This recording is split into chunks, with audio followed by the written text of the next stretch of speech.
गांव जिसका नाम सुंदर नगर था। सुंदर नगर में एक शाकिर नामी शख्स रहता था।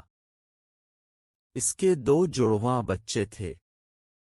बच्चों की पैदाइश के दौरान उनकी मां का इंतकाल हो गया। शाकिर को अपने बच्चों की खातिर दूसरी शादी करना पड़ी। शादी को 2 साल गुजर चुके थे। फिर एक दिन शाकिर साहिब शहर से कुछ सामान लेने गए।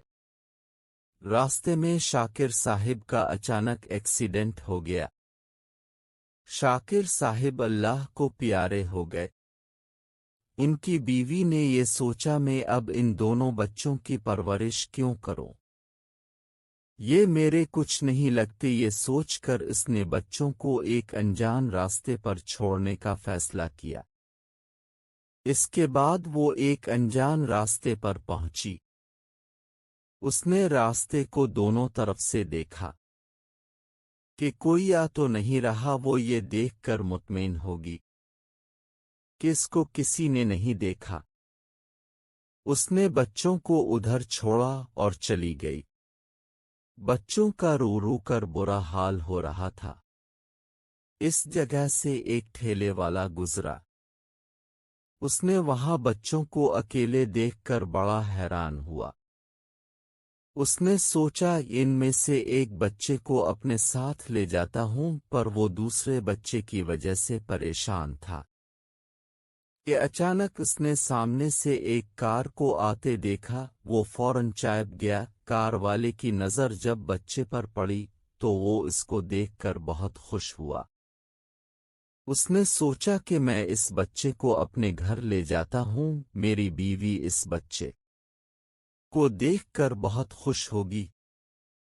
चौधरी साहिब घर पहुंचे तो उन्होंने अपनी बीवी को बुलाया। आमना आदेर आओ, मैं तुम्हारे लिए एक तोहफा लेकर आया हूं। आमना किचन में खाना बना रही थी। वो बच्चे को देखकर बहुत खुश हुई और कहने लगी, ये कौन है? आपको ये कहाँ से मिला है? बहुत प्यारा है। आमना, ये मुझको रास्ते में मिला है और आज से ये हमारे साथ ही रहेगा। दूसरी तरफ ठेले वाले की शादी नहीं हुई थी। उसका नाम मोहसिन था। मोहसिन ने सोचा कि वो अकेला ही उसकी परवरिश करेगा। उसने बच्चे का नाम आदिल रखा। मोहसिन आदिल को अपने साथ काम पर लेकर जाने लगा। मोहसिन आदिल को देखकर मन ही मन बहुत खुश होता। एक दिन मोहसिन के ठेले पर सेठ इम्तियाज आया। इम्तियाज उसके ढेले पर खाना खा रहा था कि अचानक उसकी नज़र बच्चे पर पड़ी। इसको आदिल बहुत पसंद आया। सेठ इम्तियाज ने कहा, मैं तुमको इस बच्चे का 2 लाख रुपए देता हूं। ये बच्चा मुझे दे दो। मोहसिन ने सेठ इम्तियाज से कहा, तुम 2 लाख की बात करते हो। अगर तुम मुझे 2 करोड़ की पेशकश भी करते तो फिर भी मैं इसको मंजूर न करता। आदिल को मैं अपनी जान से ज्यादा प्यार करता हूं। सेठ साहिब ने कहा, जैसे तुम्हारी मर्जी। दूसरी तरफ चौधरी साहिब और उनकी बीवी ने बच्चे का नाम फैसल रखा। वो दोनों फैसल से बहुत ज्यादा मोहब्बत करते थे। After 5 years. 5 साल बाद आदिल का स्कूल घर से तकरीबन 3 किलोमीटर दूर था। आदिल को पैदल ही स्कूल जाना पड़ता। स्कूल से वापस आने के बाद ठेले पर चला जाता और अपने बाप का काम में हाथ बटा देता। दूसरी तरफ फैसल स्कूल रोजाना कार पर आता जाता था। फैसल ने घर आते ही अपने दोस्तों के साथ सैर करने निकल जाता और शाम को वापस आता। चौधरी साहब फैक्ट्री के मालिक थे, इसलिए वो कारोबार की वजह से रात को देर से वापस आते और चौधरी साहब की बीवी टॉक शूज करती थी। اس لیے فیصل کو پوچھنے والا کوئی نہیں تھا۔ یوں ہی وقت گزرتا رہا، 10 سال گزر گئے۔ عادل کو ٹھیلے پر کام کرتے کرتے ایک عرصہ گزر چکا تھا۔ عادل نے سوچا کہ جس طرح کا کھانا ہمارے ٹھیلے سے ملتا ہے شاید ہوٹلوں میں بھی نہ ملتا ہو۔ عادل نے اپنے ابو سے کہا، کیوں نہ ہم ایک ہوٹل کو لے؟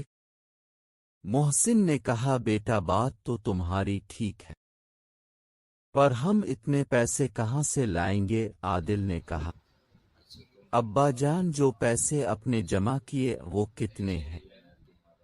محسن نے کہا، میرے پاس صرف 2 لاکھ روپے ہے، اور 2 لاکھ روپے میں ہم ہوٹل نہیں بنا سکتے۔